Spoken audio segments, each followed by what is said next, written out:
Narito naman ang inyong Inday sa kusina. Ngayong araw magluluto tayo ng beef finger with patatas. Nilagay ko ng ating beef finger sa ating kawali o kaldero. Wala na pong mantika dyan para iwas kolesterol. Lagyan nyo ng isang basong tubig, soy sauce o patis. Depende sa inyo kung ano karami. I-chansa nyo lang ang patis o soy sauce para hindi maalat ang ating pagkain. Dahil kung maalat ay nakakasira ng ating kidney. Bakit nga ba hindi ako naglalagay ng mantika sa aking beef? Dahil ang beef ay nagmamantika na. Nakikita nyo yan mga kainday sa kusina.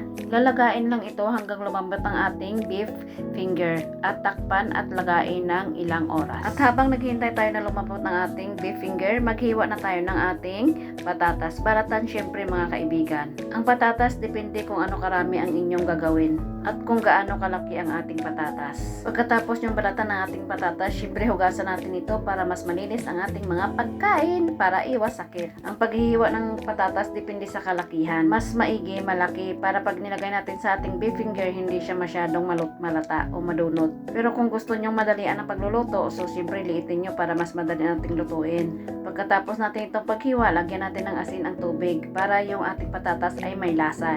Yan ang sikreto ng ating patatas. Ibabad lang muna ng konti dahil hindi pa malambot ang ating beef finger. At punta na tayo sa ating beef finger. Check na natin kung malambot na siya para mailagay na natin ang ating patatas. At ayan, dahil malambot na siya, ilalagay na natin ang ating patatas. Ang pagluluto ng patatas depende po sa inyo.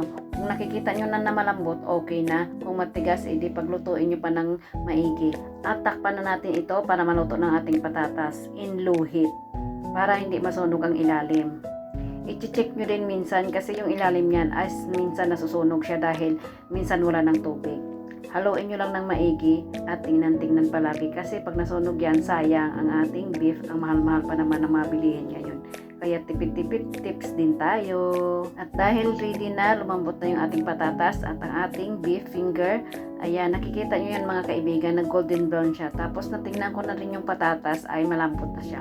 Okay na yan, ready to serve na yan habang mainit pa. Sigurado takam-takam na ang pamilya nyo, o diba? At saka nagluto na rin ako ng salad. So nagluto tayo ng chickpeas salad. Nilaga ko muna yan hanggang lumambot. At nang lumambot na yung ating chickpeas or garbanzos beans, kinuha na natin sa ating tubig. Pwede nyo rin salain yan mga kaibigan. At hugasan natin ito sa malamig na tubig. Bakit kaya nagluluto ako ng chickpeas? Dahil gawin ko itong salad. Mamaya makikita nyo kung paano ko ito ginawa. Nagready na rin ako ng ating cucumber. At dahil salad ito ay hindi mawawala yung ating kamatis. Pwede kayong gumamit ng kamatis na malalaki. Hiwain nyo lang. Yung sa akin cherry tomato kasi yan ang gusto ng mga amo ko.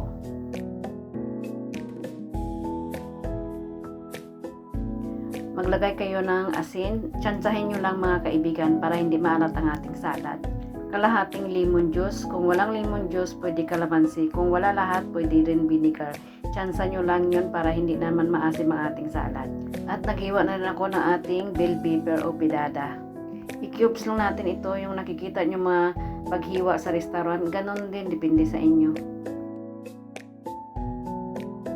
At pinagsama na natin sa isang bowl. Tapos nilagay na natin yung ating chickpeas na kaninang nilaga natin. Haluin nyo lang ito ng maigi mga kaibigan para mag-mix ng ating mga ingredients kanina, yung pampalasa natin. At dahil may garden kami na may tanim akong arugula, depende sa inyo kung lagyan nyo ito o hindi. Kung wala, okay lang din. Dahil may tanim kami sa aming balcony, ayan, nag-harvest ako at hugasan natin ito. Tanggalin natin yung mga gamot-gamot na yan dahil may mga lupa-lupa yan, no? Diba? Linisin ng maigi para masustansya ang ating pagkain. Nilinis ko ito ng mabuti ng ilang beses para matanggal yung mga rumi-rumi niya at yung mga lupa-lupa na naiwan. O diba nakikita nyo malilinis na siya at kristal na yung tubig niya. Ganyan tayo mga kaibigan. Dapat malinis para iwas sakit at iwas tayo sa mga mikrobyo. At higit sa lahat, tayo ay manalangin sa ating Panginoon Diyos na bigyan tayo ng mainam na kalusugan. At ito na, nilagay na natin yung ating arugula sa ibabaw ng ating salad. O diba, masarap na, masustansya na.